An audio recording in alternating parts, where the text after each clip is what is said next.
All right.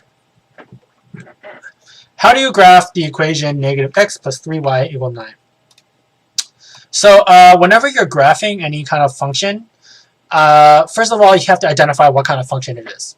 Okay, so we look at our equation here, and we see here that you know, there's no powers, there's no squareds, there's no cubic powers, right? So we now know that this is a line equation. Okay, so this line equation basically satisfies saying what are the values of x and y that will equal 9. So it's going to be a line, essentially. So usually when you're trying to graph a line, you need 2 points of that line. So what we can do is we can find the x-intercept of this equation and the y-intercept of this equation. And by doing so, we can plot them on our graph here, and we can find our line.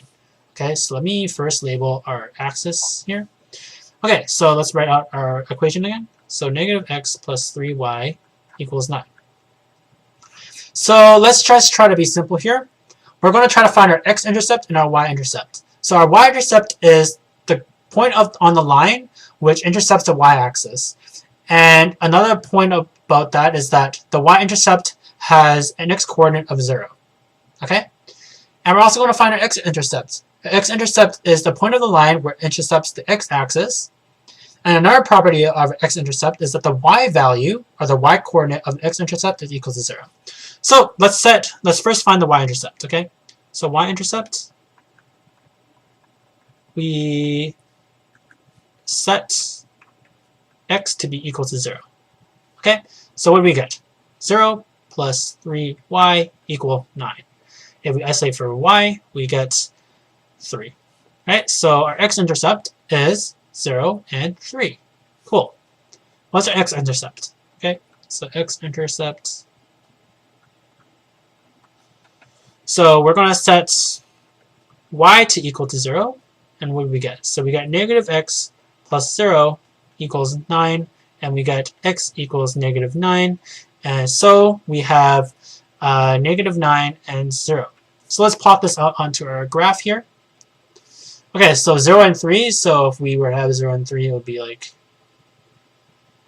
here. So this is 0 and 3. And negative 9 and 0. So let's just say it's like all the way over here. Okay, cool. So now we can graph our line, which we're going to just connect these two coordinates. So excuse me while I try to draw a straight line. All right, close enough. However, I want to draw a line through this because it's our line equation. All right, so this is our line equation, and we just graphed the equation by finding the two intercepts. Now, you can find different points on the line. So, for example, you can plug in 1 and see where that is, and you can plug it here. And you can plug in some other value, and you can plug it there. But I find that using the x-intercept and y-intercept helps us to graph it correctly and appropriately. So, yeah, this is how you graph the equation. And these are all the pairs of x and y that satisfy this equation. So, yeah, so this is the graph. The junior tutor also did the same thing. They found x-intercept and the y-intercept, and they graphed our equation. So this solution and graph are correct.